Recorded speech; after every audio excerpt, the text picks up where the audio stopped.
በብዙዎች ዘንድ ይህ እውነት አይደለም ፊልም ነው የተባለለት የጀግናዋ ፋኖ የፋኖ መቅደስ አስደናቂ የውጊያ ታሪክ።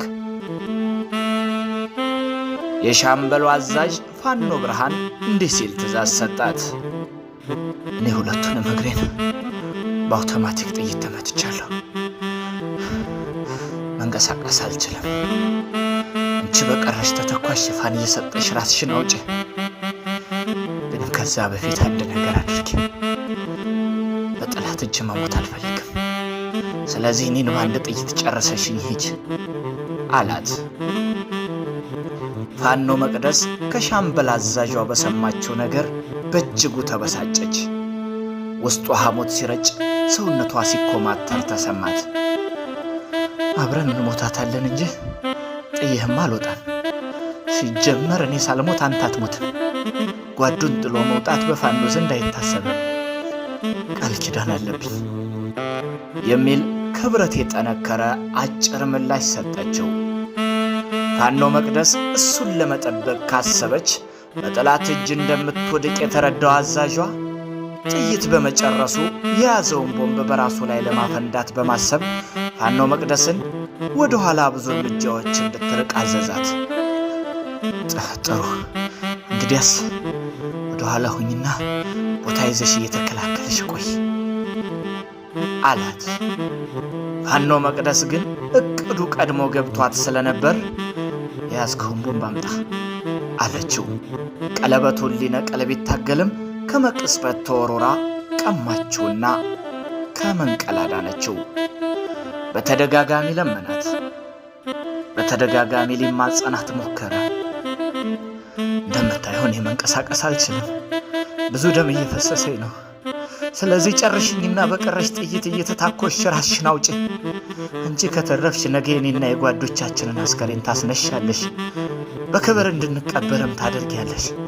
እባክሽ እባክሽ ጨርሽኝና አንቺ ራስሽን አትርፊ እያለ በሚያሳዝን ድምፀት ለመናት።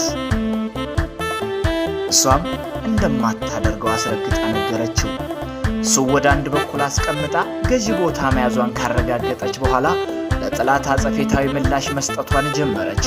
ጥይት እንዳያልቅባት በቀስታና በተነጣጠረ መልኩ እየተኮሰች አንድም ጥይት ሳይባክን ሁሉም በጠላቶቿ ግንባር ላይ እያረፉ ስትከላከል ቆየች። ጠላት ወደ ፋኖ መቅደስ መጠጋት አልቻለም። አካባቢውን በዙ 23 እና በሞርተር ቅንቡላዎች ሲደበድብ ቢቆይም እግረኛው ጦር እነ ፋኖ መቅደስ ያሉበትን ቦታ ግን ሊደፍረው አልቻለም። በዚህ ሁኔታ ምሽቱ እየገፋ ሄደ። ፋኖ መቅደስ ስራዋን መስራት ያለባት አሁን እንደሆነ ተረዳች። ጨለማውን ተገን በማድረግ የቆሰለ ጓዷን ተሸክማ አልፎ አልፎ የተኩስ ሽፋን እየሰጠች ጉዞ ጀመረች።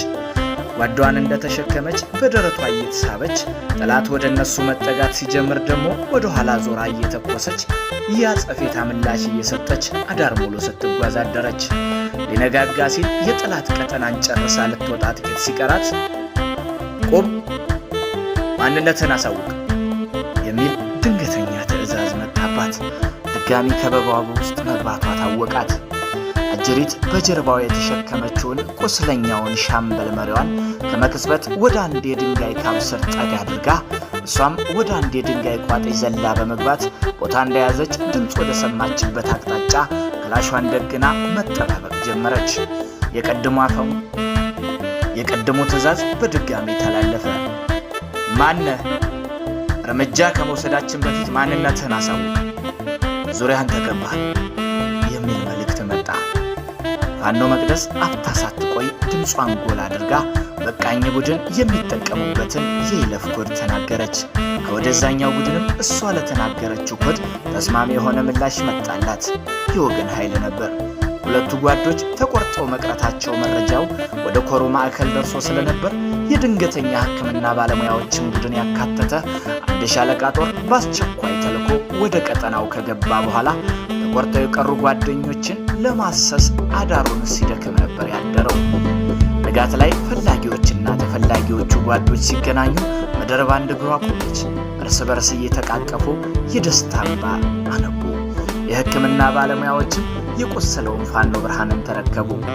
ለገዛ የመጣ የወገን ኃይል ፋኖ መቅደስና የሻምበል አዛዡን ፋኖ ብርሃን አያሌውን ይዞ ወደ ማዕከል የሚያደርስ ኃይል ከመደበ በኋላ በምሽግ እንዳለ ተሰውቶ አስከሬኑ እዛ የቀረውን ጓድ ለማንሳት ግስጋሴውን ወደፊት አደረገ። ይህ ፊልም ይምሰል እንጂ እውነታው ግን በዋግ ኽምራው ምድር ደሃና ወረዳ ላይ የተደረገ የፋኖ ታሪክ ነው። ለዛሬ እኛ በዚህ አበቃን። እናመሰግናለን። ፋኖነት ወደፊት!